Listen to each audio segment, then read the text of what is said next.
I'm Craig Slate. And I'm Edward Todd. And you're listening to The Fresh CrEd. Welcome back, folks. It's been a long day. What's up, folks? So, we are back here in Anaheim with, well, let's just say we're at the Global Produce and Floral Show, hosted by the International Fresh Produce Association, and we are now welcoming our host. She's not really our guest. She's our host because she asked us to be here. Yeah. So the only reason this exists is because of this lady here. So let's just go with that. And we're so glad you're here. Trust me. So with us next, and our final interview of the day, before we wrap up, is Cathy Burns, CEO of International Fresh Produce Association. Cathy, thanks for being with us. Thanks for having me, and thanks so much for investing a full day to your podcast and to interviewing our members. It's been fantastic. Really appreciate you guys. It is our pleasure. Yeah, for sure. Yeah. No, it's been a great time. We've had a great list of folks come through. We've had some, it's just been fabulous, right? You know, I was fortunate enough to be on the show floor yesterday, doing that part and seeing all the activity out there. But, you've got some great members. Let me just tell you that. Very blessed. I think we saw some really top ones today for sure. Great. But no, great members. Once again, I mean, the venue's amazing. The production overall, I mean, the venue, the events. I wouldn't say surprised, but I was out kind of late the night before, and the Steve Wozniak breakfast session, I kind of thought folks might, sleep in. Yeah. It was packed. It was packed. Yeah, that was really cool to see. Yeah, so let's first maybe start about just kind of the execution of the show. I am so blessed to have a staff that, addresses every detail, sets the bar incredibly high. We are definitely on brand in terms of our execution, and that's what you're experiencing in the show, in the education, in the welcoming reception on, what was it, Thursday night? Yeah, I think it was Thursday night. I mean, it was packed. Oh, yeah. And so the opportunity that again, just blessed with an incredible staff. Quite frankly, I just show up. they do everything, and they make it look seamless and effortless because they care. And this industry has a heart and soul like no other part of the store, no other part of the plate. And that shows up in spades at an event like this, or at the welcoming reception, at the education, on the show floor. Your experience with the people that you interview, it's a really special industry, and you get reminded 1,000 times over when you spend 2 days walking around talking to people that love what they do. Yeah. I've used your hugs, not handshakes, several times since we were last handshakes. There were a lot of them on that floor today, that's for sure. Mm-hmm. So much so I'm losing my voice. Yeah. Well, we've had a couple of people in. Michael was just in, and he, voice-wise, said, look, my voice is kind of going. We had Raul Fernandez in earlier. He also, his voice, it gets that way. It does. Right? Which is awesome. So, yeah. So, what are the numbers? Yeah, I don't know what the final number is yet, but I will tell you that I would say it's probably the highest buyer count, or pretty close, one of the highest buyer counts we've ever had. And, I know people are always excited to hear the numbers and know what the numbers are, but at the end of the day, and if you talk to the exhibitors, they don't care about what the total number is. What they care about is the quality of buyers that they're speaking with. Yep. And I, over and over and over again, I heard not only the breadth of buyers that were here, but the quality of buyers, the decision makers, the people that want to talk about strategically partnering with exhibitors about the future of their business. That was very, very different this year. Palpable, actually. Right. So that was fantastic. We had over, 1,200 exhibitors. We had members from, we had members or attendees from over 60 countries. So if you walked around, you should have heard a lot of languages on the show floor. So that was very exciting. So the quality, the number of buyers, the overall attendance. I mean, yesterday, if you were on the floor, it was crazy. It was nonstop, and then it was constant. Personally, I like day two because then it's less frenetic, and then you have the opportunity to have even more lengthy conversations with people that stop by the booth, and then Some of the exhibitors get to go down and see the people in the business solution providers, so packaging and transportation and technology. Oh my gosh, we had so much innovation and technology at this show this year. That was a very, very It definitely looked different. I saw Yeah. that. I wondered about. Yeah, it looked like some different things that I hadn't seen over the years that's going on. You know, with PMA and some of the Yep. the new ventures. The floral area looked huge. It looked fabulous. It's beautiful. Yeah. Absolutely beautiful. Again, great number of floral buyers that were on the floor. Those floral people, man, they rock it. I mean, those exhibits are amazing. They have the most coveted reception on Friday night. They announced the Floral Marketer of the Year, who Aaron from HEB was honored with that award. Oh, but very there's cool. they know how to bring it. They work hard and play hard. Those floral peeps. We love them. For sure. Yeah. I got to tell you. So my favorite was the deli. I think they're out of Spain. Aren't they out of Spain? I think they might be. Yeah. Holy Toledo! What a salad bar. I know, huh? Right? I mean- I'm looking over there. I was like, so this is what you guys are giving out. You're giving. That's like I'm in line. And I mean, I told Ed earlier. I was like, look, I built such a great salad. You would have wept. It was so beautiful, and it was amazing. That's awesome. You know what's so cool about this particular event, and you talk to exhibitors, they say this, it's a coming out party for their new products Yeah. and innovations. So the lead up to the show, the journey to get there, not only in terms of how we prepare to execute, but how exhibitors talk about and kind of foreshadow the innovations that they're going to bring. This show, there's no other show that has the innovation and the technology combination here that people really, really look forward to. So the surprise and delight shows up in spades. It's a lot of fun. This Yeah. is the Produce Fashion Week. It's like It is. Fashion Week for produce. 100%. You know, some people call it the Produce and Floral New Year. I've heard it called the Produce and Floral Super Bowl, the Disneyland of fruits, vegetables, and flowers. I mean, everyone's got their own little spin on it. I but like Fashion Week. I'll tell you, innovation and technology, but innovation in particular was very palpable. Packaging innovation, product innovation, displaying innovation. I mean, like, it was everywhere you look. People were looking for new ways to increase consumption Yeah. of fruits and vegetables and flowers. Well, and that's been a common theme through everybody we talk to. It's the theme of this show Yeah. is really, what are the things that we can be able to do, because we've got to grow the consumption. I mean, as long as I've been in this business, it just seems like, I'm not sure there has been, significant. I mean, it's just been such a small amount of growth across everything. How do we change the dynamic with that American consumer, right? How do we get people eating more of this stuff it's life-changing, it's life-saving, it's all those things what we do, 100%. right? I mean, it's and everybody, so many of the people we talk to, we're all believers, but we're connecting those dots. That's the challenge, Cathy. Yeah, I talked a lot about that during the State of the Industry. I mean, our number one priority is growing consumption, hands down, period, full stop. We need more people to eat more fresh fruits and vegetables and buy more floral more often, because ultimately they're going to be happier and healthier, Yeah. period. So the vision's pretty simple, actually. But I really articulated a three-part strategy. We're going to win by government relations, public relations, and consumer relations.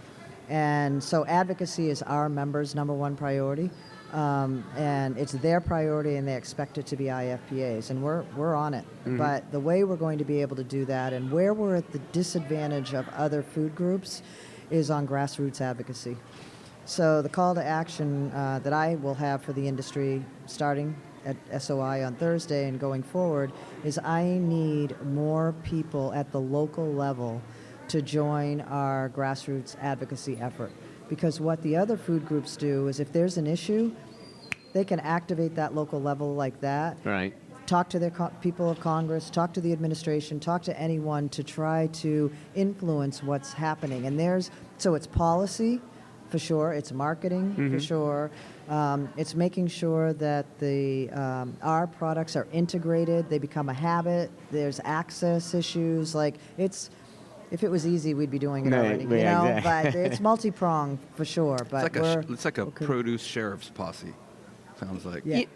But I wonder too, right? So the advocacy, is it because we're concentrated in certain parts of the world? In other words, look, I mean, the majority of the production comes right out of California, or it certainly comes off the West Coast, right? If you go from Washington State down, is it because the cattle guys are from coast to coast, right? Is it because what do you think? We've got people that are advocates, but I mean, what are we missing? I mean, they just find other things to do and not get involved. I mean, we're punching below our weight, to be honest. We haven't mobilized a grassroots effort ever in specialty crops. And so until you can because honestly, if you think about other parts of the plate, if you can mobilize the grassroots efforts to talk to your members of Congress, to talk to your local leaders, and I think we've again been punching below our weight, and until we can be more threatening, honestly, and more aggressive, and look, don't mess with the specialty crop industry because they're not going to back down, and they're going to make it really, really painful for you. We haven't been in that position before. So part of it's being a little more bold. Our industry, we're humble to a fault, right? Yeah. Hey, we grow fruits, vegetables, flowers, and plants. It's just what we do. Shucks. It's not a big deal. It is a big deal. Yeah. It's a it's a huge deal. Like I said, I mean, we're literally in the business that can, change. It changes lives. Absolutely. And the good news is we've got some platforms to do that right now. We got the Farm Bill. We're fighting hard for H-2A reform, immigration workforce reform. We've got some initiatives going on against that. Nutrition, there's a lot happening in the nutrition space. Climate, we've got a $15 million Climate Smart grant that we are going to be, activating in the industry. So there's lanes that are happening. We just got to go bolder. We got to go faster, and we've got to be more aggressive with our voice. We're the voice of authority. So collectively, our members, IFPA and our members are the voice of authority on these topics, and we have got to lean in and be at every table where food is being discussed. So what is the current status on the Farm Bill right now? That's a good question. Okay. You'd like to find somebody who can tell you what that is? Well, we first need a speaker. Yeah, exactly. That would be helpful. Yeah, that's what I'm saying. I mean, Congress is paralyzed, right? Yep. Or the House is paralyzed. So we really hope that things improve there because we have a lot of work ahead of us. The Farm Bill's expired.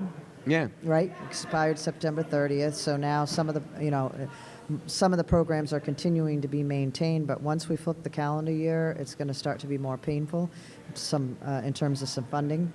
I know there's talk of an extension. We have 15 or 16 marker bills already and that members of Congress has supported in support of our industry. We've never been in a position of the Farm Bill that we've had that many marker bills this early in the process. So we are lobbying like crazy right now. We have 109 recommendations in our Farm Bill from the Specialty Crop Farm Bill Alliance, which brings together honestly tens of organizations across the U.S. so that we go into lobbying by here's specialty crops priorities and here's what we care most about, and then we get members of Congress to really support a marker bill. But I don't know about the timing. If I could predict that, I probably wouldn't be in this job. Yeah, no, it's discouraging. Yeah, it is, and now you look at the clock. You're October, fast to be, all the breaks. It's unfortunate. Everything's ground to halt. Not to mention all the geopolitical things that are taking place, and it's going to be a tough one. I mean, and that's one that. We definitely need some. I'm not sure exactly what we can do. Like I say, until they get a speaker, it doesn't really matter. Well, all the grassroots in the world ain't going to change that. Yeah, but we're still going after it. I mean, we are talking to staffers of members of Congress. We're speaking with members of Congress. Mm-hmm. The work continues, so we're not hitting pause. We're still out there very aggressively lobbying for the things that are most important to our industry. When it actually gets to the floor for a vote, your guess is as good as mine. That's what'll happen, right? Yeah, exactly. So, well, that's D.C. You guys just got back to D.C. How was the D.C.? Very good conference. Yeah, thanks for asking. We mobilized 400 plus members. We had people come to us, to our members, and talk, and then we let loose 400 people to go up on the Hill and meet with members of Congress once again to educate them I think that's another opportunity that we have from a grassroots perspective. It's one thing to go to the Hill and tell our stories, hugely important, especially for when our members do it. The grassroots opportunity is to have some members of Congress go out and actually kick some dirt. Go into a processing facility, go into, watch a harvest happen, go to a retail store and see actually what happens to our product. Our product actually dies, you know? Yeah, exactly. You know, it has a shelf life that needs to be addressed. So so it's two-pronged. Like, we need people to go to Washington. Conference was good. You know, it's a marathon, not a sprint, you know, in D.C., as you know. It's also a contact sport. So you have to be there. Yeah. I'm trying to think of a good analogy for what it's like in D.C. You know, Yeah, well, we talk about marathons. It's worse than a marathon, I think. You know, it is a contact sport. You got to be there. And You it's got that to be for sure. You got to be face to face. But I think the real opportunity for our industry, once again, is to have members of Congress out in our fields, packing houses, processing plants, distribution centers, retail stores, to see, like, this is how food gets on an American consumer's plate. I think people forget, like, it just appears there somehow. Yeah. It's a heck of a lot of work, and we Oh, yeah. need support. yeah. Is that, I mean, more coordination with the state level? Is that maybe Definitely. what that looks like? Yeah, 100%. Again, you know, I know I sound like a broken record, but we've got to activate some grassroots efforts to be able to go to the support at the state level to say, hey, I would love my members of Congress to come out and visit, and then we can organize around that to give them a full education. Because once they're educated and they understand, I mean, who's going to argue with fruits, vegetables, and flowers, really? Come on. I mean, I don't know. In this day and age, Kathy, I feel like people can find anything to argue about, and so I don't know. I'd just be careful making that statement. yeah, I guess oh, they that's call it all a right. cow. Who should argue? Who should is, yeah, all right. exactly. But- When Absolutely no we'll one. go after those that do. How's that? Yeah, let's do that. So, yeah, but you know, and on the consumption side, you know, I mean, this last year, you know, the PBH has now come up under your umbrella. Yeah. You know, what kind of things you guys? Because I really think that's a great consumer. That's the consumer vehicle, direct consumer. I mean, what kind of things you guys doing over there with that group? And you've got a great leadership team in there as well. Super I mean, exciting. yeah, They are fantastic. I mean, we are so blessed to have that team integrated now in part of IFPA. We have a plant in fruitandveggies.org to be the place for all things produce and all things fruits and vegetables. So I think the opportunity for both of those brands are actually to scale. Again, a little bit from SOI, I was saying that, you know, only 25% of consumers know that half your plate should be fruits and vegetables. So 75%, we've been doing this for 10 years. 75% of consumers don't know that fruits and vegetables should be half the plate, and worse yet, only 10% are following the dietary guideline. So But those were campaigns that at one point existed, correct? And then they sort of aged out, and it's time to bring them back, or Yeah. bring an iteration back, maybe? Yeah, I mean, we're investing in it, so we have a great opportunity. I mean, that's our direct link to the consumer. yeah. So to have a plant, or fruitandveggies.org, and being able to have the content that's relevant, we're amping that up to, you know, social media influencers. There were hundreds of them probably here today. And, you know, they want cooking tips. They want ideas around gut health. What should I be eating for my gut health? Right. Probiotics, all those things. But what they want most is ideas on how to consume more fruits and vegetables. It's right in our wheelhouse. So we're on the tipping point. I really do believe this, guys, that we're on the tipping point of making some real magic happen on the advocacy front. So that's, you know, when I talked about GR, PR, so getting more aggressive with consumer media. We've been connected with NPR and CNN and Reuters and the Associated Press in order to tell our story. Here's the problem, is a lot of what we have the white hats, we've got the sexy products. Yeah. You know, it's how do you create a burning platform message around something that's really good for you? Yeah. You know? The media always wants to talk about all the bad things that are happening. So we're gonna figure out how do we create a narrative where we're saying, like, if you don't eat fruits and vegetables, you could get cancer 10, 20, 30 years ago. You will get diabetes. Yeah, I mean, make those. I You mean, know? those are the kind of statements we've got to get to the point where, you know, just in general for me, it's not just about our industry, but just in general, we've got to get more to a situation where we tell people, look, you're accountable, right? At the end of the day, you're accountable, and what you put in your body, that's your call. 100%. And you're the one. It's relevant in terms of what medications you're on. It's relevant in terms of, are you walking on your own, or are you having to be assisted? I mean, you as an individual have those. I feel like almost as a country, or as just we don't really want to hang responsibility on people. It's like, realistically, you make a choice. And, we talk about the stuff being healthy. Mm-hmm. Stuff tastes good, I'm telling you. So the salad I ate yesterday, man, it was stinking, amazing. But Well, and it was a choice of about, I don't know how many things were on that salad bar. So it wasn't like, there may have been some things people don't like. Okay, fine. There's so many choices on there. If we get into a mindset, I don't know, the quick gratification, the things like that, and yeah, they're hang-ups to a certain degree. I mean, we get hung up with a lot of what we eat, right? And people don't realize the fruits and vegetables we eat, they're great raw, they're great, cooked, they're great as part of dishes, they're great by themselves. I mean, there's all these different ways we can consume.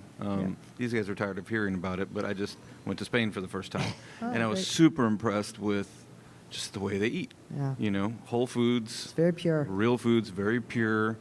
I came back to kind of a slap in the face, and now it's just, I had heard that I would maybe see things a little bit differently, and it really impacted me. Yeah. Well, look at what happened with Ozempic.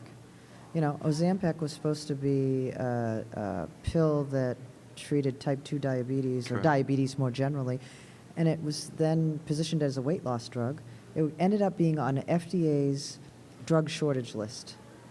I mean, that.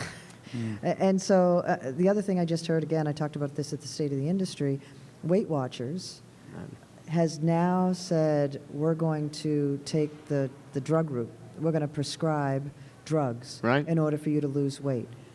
It's well, and of course, I mean, we could go off on a whole tangent, but of course, Oprah came out, which is the Weight Watchers. Yes. In fact, I think she may even be a major stockholder, but it doesn't matter. She's kind of their spokesperson. But she first came out with probably what her honest opinion is, right? Mm-hmm. And she's somebody that certainly battled weight issues, right, and knows it all too well. And she was like, I'm not necessarily a big fan of the drug option, but unfortunately, in this world of money talks and that kind of stuff. Anyway, she walked that back, and unfortunately, she walked that back.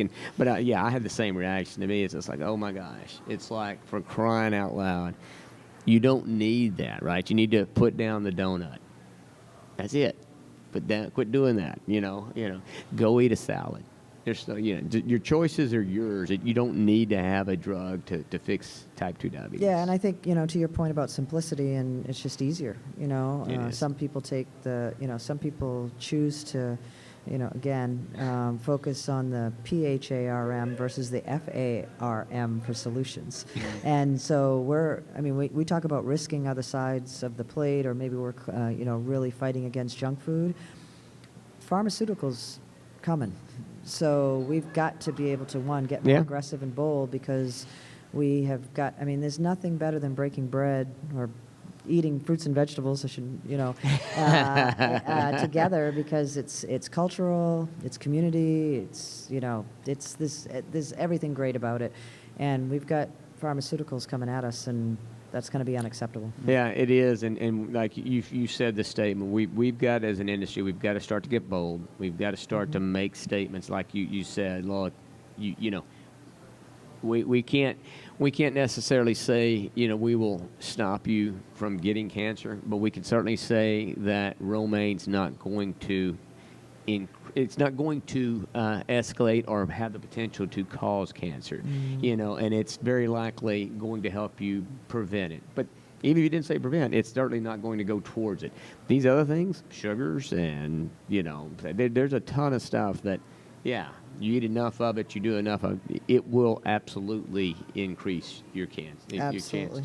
Yeah. And so, I think we're going to have to get a little bit more bold on that message and create the burning platform that, you may feel fine today, but if you don't change your eating habits, your life is going to be very, very different 10, 20, 30 years from now. This is we should maybe it's the campaign. How on the cigarettes, how they have the people with the bad lung and stuff. Or it's the fire and brimstone versus everybody's. But maybe we just have people. Hey, if you don't come and eat this, then this will be you in the hospital bed or not being able to get around. I mean, it's serious. I mean, it's the counter. In other words, don't smoke or you'll get lung cancer. Well, don't eat this, and you very likely will wind up incapacitated at some early age, kind of a deal. So again, I think what I love about our strategy is that we're attacking the policy.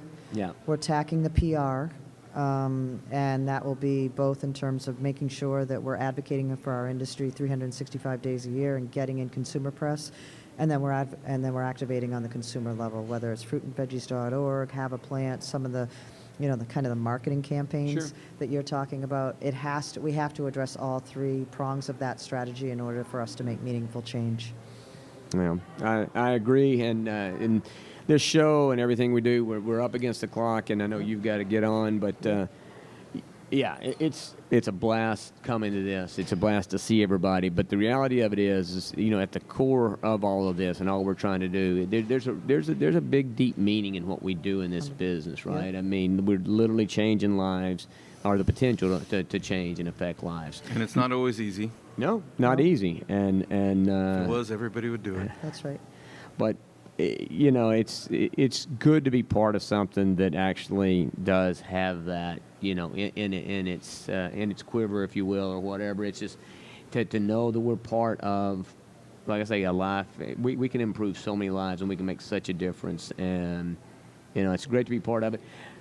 Thank you. And you run a fabulous organization. You mentioned the execution. Your team does a fabulous job of executing this. Awesome. Yeah, what we've been able to experience here for Ed and I, but just the show itself, right? Yeah. I mean, it's a big dude.